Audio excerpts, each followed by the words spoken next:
സുഹൃത്തുക്കളെ നമസ്കാരം. Winners online honey അറിവിലേക്ക് എല്ലാവർക്കും സ്വാഗതം.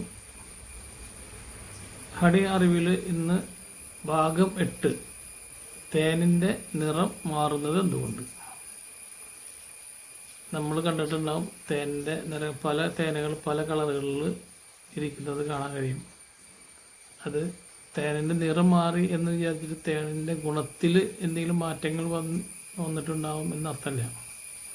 അതിന് 1-2 കാരണങ്ങളാണ് തേനിങ്ങനെ നിറം മാറാനുള്ള കാരണം. ഒന്ന്, പൂവിൻ്റെ തരം. അത് ഓരോ പൂവിൻ്റെ നിറവും സുഗന്ധവും രുചിയും അനുസരിച്ച് വേണമെങ്കിൽ തേനിൻ്റെ നിറം മാറാൻ സാധ്യത ഉണ്ട്. രണ്ടാമതായിട്ട് ഭൂമിശാസ്ത്രപരമായിട്ടും തേൻ്റെ നിറം മാറാം.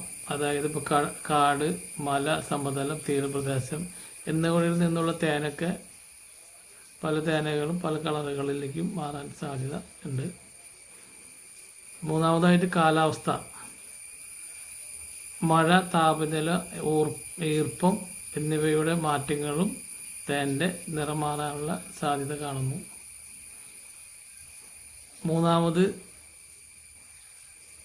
ചില കാലങ്ങളിലനുസരിച്ച് സീസൺ അനുസരിച്ച് പൂക്കളുടെയൊക്കെ ലഭ്യത മാറുന്നതനുസരിച്ച് നിറവും അതിൻ്റെ സുഗന്ധവും മാറാനുള്ള സാധ്യത ഉണ്ട്.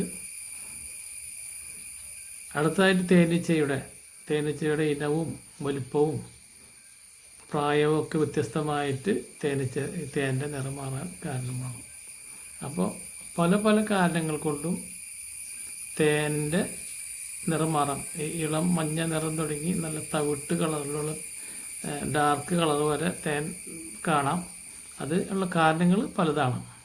അപ്പോൾ അതുകൊണ്ട് സ്വാഭാവികമായിട്ടുള്ളതാണത്. അതുകൊണ്ട് തേൻ കളർ മാറുന്നതനുസരിച്ച് തേൻ മോശമാണ് എന്ന് അർത്ഥമില്ല. അപ്പോൾ ഈ ഇത്തരത്തിലുള്ള കാര്യങ്ങൾ കൊണ്ട് തേൻ്റെ കളർ മാറാം. അപ്പോൾ തേൻ്റെ മറ്റൊരു പുതിയ അറിവുമായിട്ട് നമുക്ക് വീണ്ടും വരാം. നന്ദി, നമസ്കാരം. എല്ലാവരും മറക്കാതെ ലൈക്ക് ചെയ്യാനും ഷെയർ ചെയ്യാനും മറക്കരുത്. Okay, thank you.